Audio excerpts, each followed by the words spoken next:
harkafuun kan kabajamuuf jaalatamu daawwattootaaf hordoftoota qeerroo ganamaa raadiyoo TV biyya keessaaf biyya alaa idil addunyaatti argamtan qeerroo ganamaa raadiyoo TV kun kan daawwachaa dhaggeeffachaa jirtan kabajamuuf jaalatamu daawwattootaaf dhaggeeffattoota keenya gamaaf gamanatti seenuu hordofaa turtan oduulee teenya guyyaa guyyaan isin biraan gaa turre arraas qabannee isiniif dhiyaannee jirra hamma xumura oduu keenyaatti qeerroo ganamaa raadiyoo TV nu faana turti gaarii kan oduu kana isin faana turu an obsaa Ridwaanin isinis nu faana turti gaarii.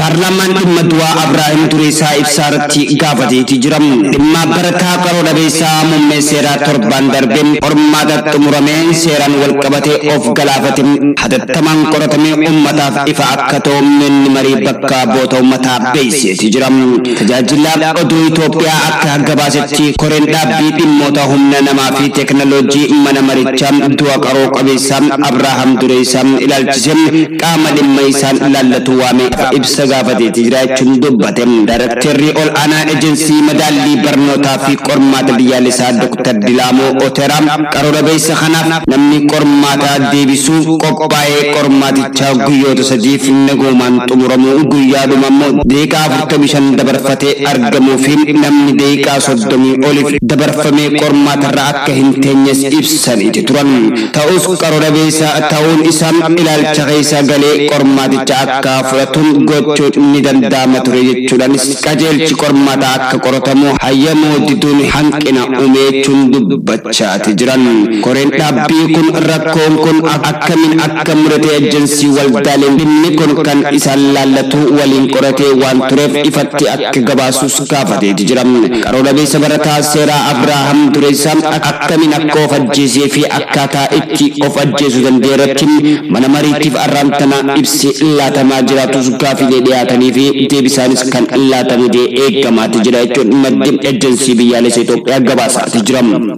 UNHCR lammiilee Itoophiyaadhaa Suudaanitti baqatanii turan bakka haaraa qubsiisuudhaaf eegaleeti jira jechuun dhaga'ameeti jiram.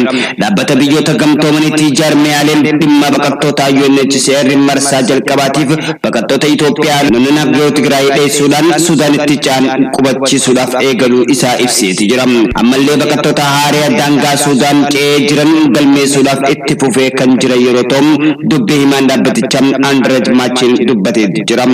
Erguma barri faranjoo Hareni Seni as guyyoota jalqabaa muraasa keessatti namoonni 800 ol Tigraay irraa gara Suudaanitti baqatanii jiraachuunis dhaabbatichi dubbachaa jira. Sadaasa gara jalqabaa erga waraanni kibba Itoophiyaa Tigraayitti eegalameen booda lammiileen Itoophiyaa 56 caalan gara Suudaanittis baqatanii jiran. Kanneen baqatanii Suudaan galan lolaa keessaa ugguramuu fi hidhattootaan dararamuu fi qabeenyi isaanii saamuu akkasumas midhaan saalaa irratti ga'uus himataa jiran. Baqattoonni kunneen uffata muraasaan alatti homaa kan hin qabne yeroo ta'unis hedduun isaanii deemsa yeroo dheeraa booda akka dadhabanii Suudaan ga'an jedhe jarmiin kun akka ibsette.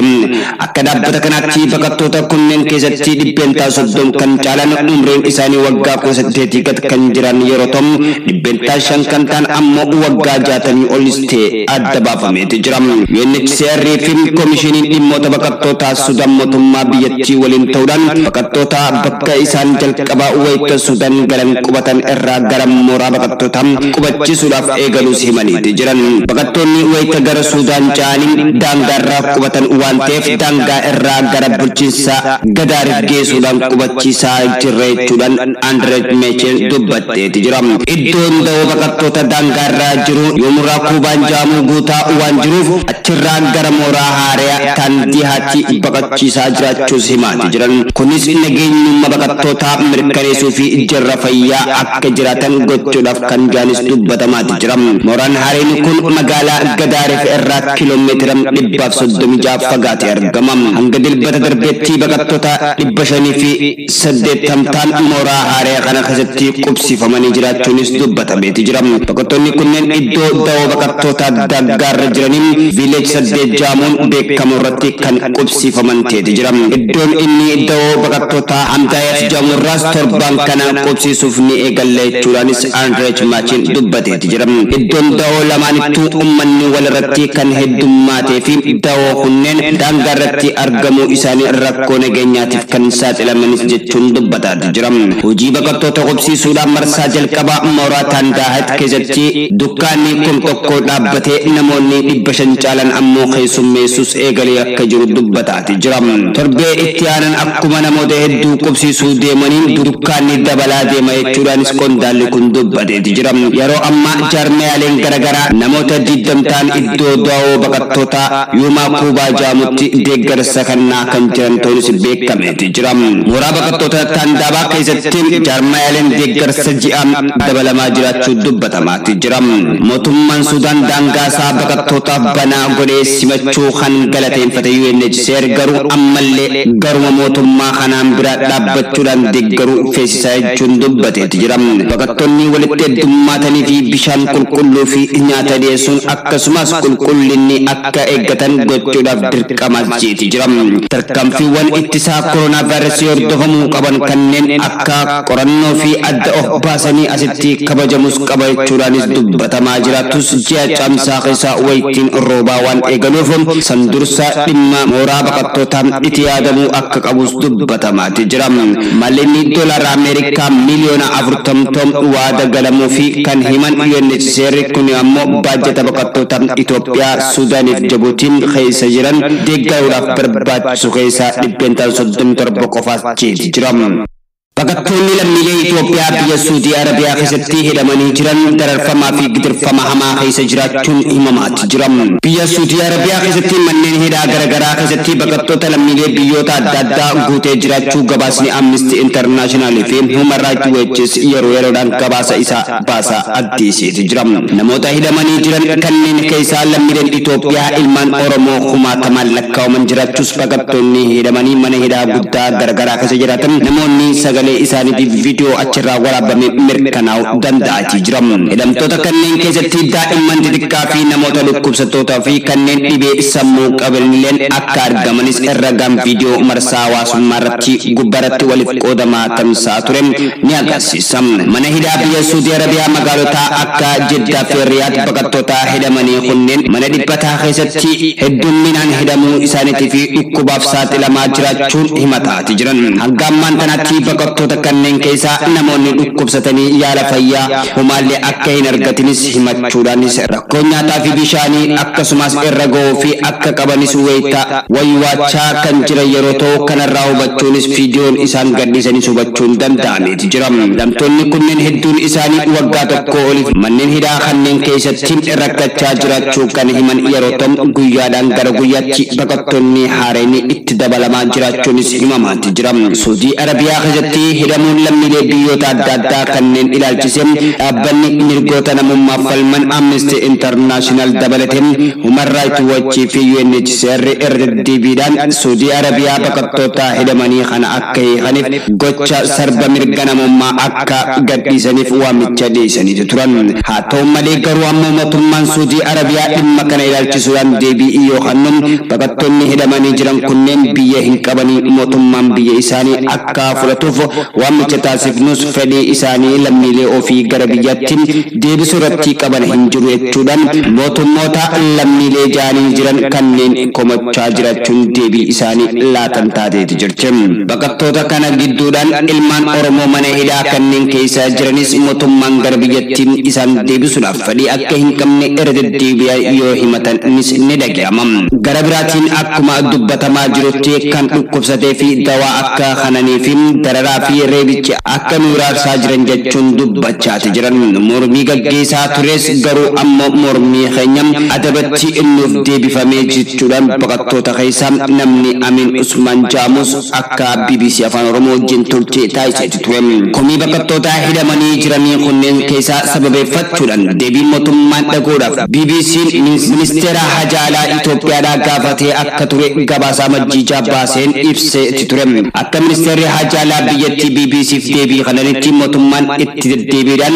lammiilee karaa seeraa alaa biyyaatii godaanan dararamaa jiran gara biyyattii deebisuudhaaf jira jechuudhaan rakkoo baqattoota ayyamanii fi manneen hidhaa hojii furuudhaaf ni hojjannaa jechuun dubbachaa turan. Mootummaan Itoophiyaa dhimma baqattoota lammiilee biyyattii ta'anii biyyoota ormaatti dararamaa jiraniif ilaalchisuudhaan deebii wal fakkaataa waggaa tokko duraas kennaati ture. Baqattoonni mana hidhaa keessa jiranis mootummaa waada galuu malee dhimma keenya kanarratti waan hojjechaa jiru imbaasiin Itoophiyaa biyya Suudii jirus yeroo adda addaatti dhufee nu daawwatee akkina keenya bashannanuu malee fi furmaata nuuf kaa'ee hin beeku jechuudhaanis hidhamtoonni kun komachaa turan. Sagalee isaanii marsaa hawaasummaa gubbatti facaamee ture innis hubachuun danda'ameeti jira. Dhimma baqattoota kana faana dha'uudhaan yeroo gabaabaa keessatti furmaata kana argatan yoo ta'e kan isiniif gabaasnu ta'a. Kanaaf amma dhimma qaamota namoonni kana ilaallatanii kan gurraan dhageessanis fala itti yaaduu fi akkasumas gahee keenya habaannu dhaamsa keenya ta'eeti jira. Guyyaa koongireesiin injifannoo Joo Baayiden raggaasiftuun deeggartoonni Tiraamp ammoo hiriira mormiitiin argamuudhaaf jiraatan. Seera baastonni USAdha guyyaa arbaayaa raamtanaa wal arganii injifannoo filannoo pirezidaantummaa Joo Baayiden raggaasisuudhaaf ni jiraatan. Ta'us garuu ammoo deeggartoonni Tiraamp hedduun hiriira mormiittis baaniiti jiran. Riippaabilikaanonni tokko karaa seeraan marii kan mormuun bu'aa filannichaa dhaabsisuudhaan pirezidaantii Tiraamp akka deeggaran dhaabbataniiti jiran. Sirna kana hordofee deeggartoonni Tiraamp hedduun hiriira mormii guddaa gochuudhaaf yeroo jiran miseensota qaama nageenyaa eeysanii naashinaal gaardiin bobbaafamaniitu jiran. Deeggartoonni Tiraamp filannoo kanaan injifatamuun raggaasifamuudhaaf jiran. Mormuudhaaf hiriironni Waashingitan keessatti walitti qabamaa kan jiran yeroo ta'u isaanis mormuun ammoo hiriira kan baan jaamee eeggamaatti jira. Kibxata arraantanaan Tiraampiin hiriira Ameerikaa oolchee Joo guyyaa itti aanu gaggeeffamu irrattis haasawaa akka taasisuutti utara gubbattis barreessaniitti turan. Tiraamp bu'aa filannoo sadaasa sadii gaggeeffameen hatamii jechuudhaan ragaa malee mormuudhaan simachuus dideeti jira. Ta'us garuu pirezidaantiin ta'uudhaaf kan filataman Joo Baayiden amajjii 20 aangoo pirezidaantummaatti muudamuudhaaf ni jiraata. Manni marii koongireesii lamaan seeneetii fi mana marii bakka bu'oota marii arbiyaa gaggeessee irratti ragaa saamsamaa bulchiinsota 50 ol USA irraa argaman kan bu'aa filannoo qabatee jiru baranii in ilaalan. Baayiden filannoo elektiroolaan sagalee 306 kan argatan yeroo ta'u Tiraampiin ammoo 232 argatan. Bakka buutonni paartiilee lamaan bu'aa filannoo kanaa deebisanii seeraan ni lakkaa'u jechuunis eeggamaatti jira. Paartiin Riippaabilikaanotaa bakka lamatti qoodamee jira. Miseensonni mana marii Riippaabilikaanotaatii fi miseensota muraasni adeemsa kan mormuu barbaadanis ni jiran jechuun dubbatamaatti jira. Mormiin kamuu miseensa seenetii fi mana marii bakka buutotaa koodaan seera tumtoota laalameen falmii sa'aatiin lamaan booda sagalee kennuu addaanis ni baafama. Ta'us garuu mormiin kun laalamuudhaaf miseensonni qaama lamaanii sagalee gaan deeggarsa qabaachuus eegameeti jira. Seenetii keessatti harki caalaan Riippaabilikaanota ta'anis miseensonni garuu bakka bu'ootaa filannichaa akka hin mormine beeysaniiti turan. Manni marii bakka bu'ootaa keessatti ammoo baay'ina kan qabu Dimookiraatotaa jechuunis dubbatamaatti jira. Lalistoota olaantummaan adii dabalatee deeggartoonni Tiraampii kumaataman lakkaa'aman hiriira namoota kibxataa irratti walitti qabamuun eegalan irratti kan hirmaatus jaamee eeggamaatti jira. Aangaa'onni deeggartoota Tiraampii meeshaa waraanaa qabatanii akka hin baaneef akeekkachiisaniiti jiran. Wayita poolisiin hoogganaa gartuu olaantummaa adii lalisuu Baarbadoos jaaman mormii kanaan dura tureen irratti qabeenya barbadeessuun hirmaachuun to'annoo jala oolcheeti ture. Ta'us ammoo boodarra Ameerikaan Tiraayis jahidarraa gadhiifamus abbaa alangaa akka inni Waashingitan hin seennes dhorkeeti ture. Qaamni nageenyaa eeysan naashinaal gaardiyaan aangaa'ota naannichaatiin akka gargaaraniif bulchaa Waashingitan DC waamichaas dhiyeessaniiti jiran. Aangaa'onni akka jaanitti loltoonni meeshaa akka hin hidhannee fi to'annoo taraafikaatii fi uummata duwwaaf akka argamaniif ibsaniiti turan. Ameerikaan filannoo Joo Baayideniif Tiraamp ammoo lammiin biyyattii wal falmiif akkasumas hiriira garaagaraa irratti mormiidhaaf akka baatu yeroo duraatiif gaggeeffamaati jira. Kooriyaan kibbaa Iraan doonii isii jalaa gurtee akka gadi lakkiftu gaafatteeti jirti. Dooniin Kooriyaa kibbaa keemikaala fe'atee socho'aa ture yookaan deemaa ture guyyaa kaleessaa Iraaniin uggurameeti ture. Sababaan uggura kanaatis Iraan doonii kun keemikaala fe'ee deemaa ture karaa dho'isaadhaan gara galaanaatti gadi lakkisuudhaaf naannoo faalaa ture jechuunis dubbatamaati jira. Ammoo uggurri kun sababa qoqqobbii Ameerikaan Iraan irra geesseen hammi danda'ametti bittaa maallaqa Iraan baankota Kooriyaa kibbaa keessatti gad bu'aale jechuudhaanis dubbatamaati jira. Wallibdeen biyyoota kanneen lamaan jidduutti osoo hin uumamin duratti hoogganaan ol aanaa Kooriyaa kibbaa tokko Iraan akka daawwachuuf ture himamaati ture. Daawwannaan kun haqamuu fi dhiisuu wanti ibsame akka hin jirre miidiyaaleen garaagaraatis gabaasaati jira. Ministeerri dhimma alaa Kooriyaa kibbaa Kang Yang-wiin Reuters akka himettiin biyya isaanii karaa nagaatiin Iraan waliin rakkoo kana furuudhaaf hojjechaa jirre jechuun dubbateeti jira. Akka gabaasa BBC fi IBT'n dooniin Kooriyaa kibbaa Iraaniin ugguramte kana keessatti lammiileen Indooneeziyaa, Maayinaamarii fi Kooriyaa kibbaa fi Veetnaam ni argaman jechuunis mirkanaa'eeti jira. Tole kabajamoo fi jaalatamoo daawwattootaaf dhaggeeffattoota hordoftoota qeerroo ganamaa raadiyoo TV oduuleen teenya tana arraantana isiniif qabanne biyya keessaa biyya alaa olmaa addunyaan tana arraantana isiniif qabanne kana fakkaata. Amma oduu biraatti walagaloo kan nagaa walitti dhaammannu taam oduu arraatiin kan isin faana ture an obsaa Ridwaanii isinis bakka jirtanitti olma gaarii yookaan bultii gaarii isinin jennam nagaan nuuf turam.